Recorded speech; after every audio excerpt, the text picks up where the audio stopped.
ਅਲੀਪੁਰ ਚੱਠਾ ਵਿੱਚ municipal committee ਦੀਆਂ ਮਨਮਾਨੀਆਂ ਲੋਕੀ ਸਰਾਪਾ ਇਤਜਾਜ ਨੇ। ਅਲੀਪੁਰ ਚੱਠਾ ਤੋਂ ਦੱਸ ਰਹੇ ਨੇ ਸਾਡੇ ਨੁਮਾਇੰਦੇ ਨਵੀਦ ਅਹਿਮਦ ਬੱਟ। ਜੀ ਬਿਲकुल, मैं जिस जगह ਤੇ ਖਲੋਤਾ ਵਾਂ ਇਹ ਕੋਟ ਰਿਆੜ ਦਾ ਪੁਲ ਹੈ। ਮੇਰੀ ਅੱਖ ਵਿੱਚ ਵੇਖ ਲਓ ਕਿ ਇੱਕ ਨਈ ਨਵੇਲੀ ਬਿਲਡਿੰਗ ਤੁਹਾਨੂੰ ਨਜ਼ਰ ਆ ਰਹੀ ਹੈ। ਇਹ ਜਿਹੜੀ ਨਵੀਂ ਨਵੇਲੀ ਬਿਲਡਿੰਗ ਨਹੀਂ, ਇਹ ਅਲੀਪੁਰ ਚੱਠਾ ਦੇ ਇਹ ਬੇਬਸੀ ਦੀ ਤਸਵੀਰ ਹੈ। ਇਸ ਜਗ੍ਹਾ ਤੇ ਅਲੀਪੁਰ ਚੱਠਾ ਦੀ ਮਿਊਨਿਸਪਲ ਕਮੇਟੀ ਜਿਹੜੀ ਇਹ ਚੁੰਗੀ ਹੁੰਦੀ ਸੀ।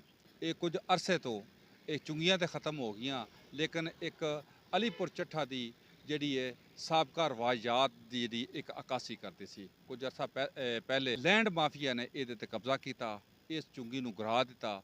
ਗਿਰਾਉਣ ਤੋਂ ਬਾਅਦ ਇੱਥੇ ਇੱਕ ਨਵੀਂ ਨਵੇਲੀ ਇੱਕ ਬਿਲਡਿੰਗ ਬਣਾ ਦਿੱਤੀ ਤਾਂ ਕਿ ਆਪਣੇ ਜਿਹੜੇ ਅਸਰ ਲਿਆ ਸਕਣ। ਇਹਦੇ 'ਚ ਕੁਝ ਜਗ੍ਹਾ ਜਿਹੜੀ ਮਹਿਕਮਾ ਹਾਈਵੇ ਦੀ ਹੈ ਤੇ ਕੁਝ ਜਿਹੜੀ ਮਿਊਨਿਸਪਲ ਕਮੇਟੀ ਦੇ ਮਹਿਕਮਾ ਰੈਵਨਿਊ ਦੀ ਹੈ। ਹੁਣ ਇਸ ਅਰਸਾ ਦਰਾਜ਼ ਦੀ ਜਿਹੜੀ ਚੁੰਗੀ ਨੂੰ ਖਤਮ ਕਰਕੇ ਤੇ ਇੱਥੇ ਜਿਹੜੀ ਹੈ ਦਿਨ ਦਿਹਾੜੇ ਕਰੋੜਾਂ ਰੁਪਏ ਦੀ ਡਕੈਤੀ ਕੀਤੀ ਗਈ ਹੈ। ਇਹ ਸਾਡੇ ਨਹੀਂ ਅਦਾਰਿਆਂ ਦੇ ਮੂੰਹ ਤੇ ਬੜੀ ਵੱਡੀ ਚਪੇੜ ਹੈ।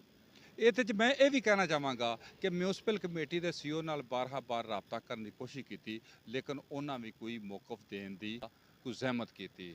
ਇਸ ਤੋਂ ਇਲਾਵਾ ਅਗਰ ਮੈਂ ਕਹਾਂ assistant commissioner Wazirabad, deputy commissioner Gujranwala, ਉਹਨਾਂ ਦੀ ਨੇਕਨਾਮੀ ਤੇ ਸ਼ੱਕ ਨਹੀਂ ਕੀਤਾ ਜਾ ਸਕਦਾ। ਉਹਨਾਂ ਦੀ ਖਿਦਮਤ ਇਲਾਕੇ ਵਾਸਤੇ ਬਹੁਤ ਜ਼ਿਆਦਾ ਨੇ, ਲੇਕਿਨ ਸਵਾਲ ਇਹ ਵੀ ਪੈਦਾ ਹੁੰਦਾ ਹੈ ਕਿ ਇਸ ਇੰਨੀ ਵੱਡੀ ਬਿਲਡਿੰਗ ਦਿਨ ਦਿਹਾੜੇ ਤਮੀਰ ਹੋ ਗਈ, ਨਾ ਤੇ ਉਹਨਾਂ ਕੋਲ ਨੋਟਿਸ ਲਿਆ ਤੇ ਨਾ ਹੀ ਉਹਨਾਂ ਕੋਈ ਕਾਰਵਾਈ ਕੀਤੀ। ਇਹ ਸਿਰਫ ਇੱਕ ਕੱਲੀ ਇਹ ਬਿਲਡਿੰਗ ਨਹੀਂ, ਅਲੀਪੁਰ ਚੱਠਾ ਦੇ ਚੌਕ ਚੌਰਾਹੇ ਸੱਜੇ ਖੱਬੇ ਲਾਂਦੇ ਚੜ੍ਹਦੇ ਤੁਸੀਂ ਵੇਖੋ, ਇਸ ਤਰ੍ਹਾਂ ਦੇ ਕਈ ਮਾਫੀਆ ਤੁਹਾਨੂੰ ਮੁਤਹਰਕ ਨਜ਼ਰ ਆਉਣਦੇ ਜਿਹੜੇ ਸਰਕਾਰੀ ਅਰਾਜ਼ੀ ਤੇ ਬੜੀ ਦੀਦਾ ਦਲੇਰੀ ਨਾਲ ਕਬਜ਼ੇ ਕਰ ਰਹੇ ਨੇ। ਹੁਣ ਵੇਖਣਾ ਹੈ ਵੇ ਕਿ ਇਹਨਾਂ ਦੇ ਖਿਲਾਫ ਕਦੋਂ ਕਾਰਵਾਈ ਹੁੰਦੀ ਹੈ ਜਾਂ ਮਕਾਮੀ ਅਦਾਰੇ ਇਸ ਤਰ੍ਹਾਂ ਬਿੱਗੀ ਬਿੱਲੀ ਦਾ ਕਿਰਦਾਰ ਅਦਾ ਕਰਦੇ ਰਹਿੰਦੇ। ਜੀ।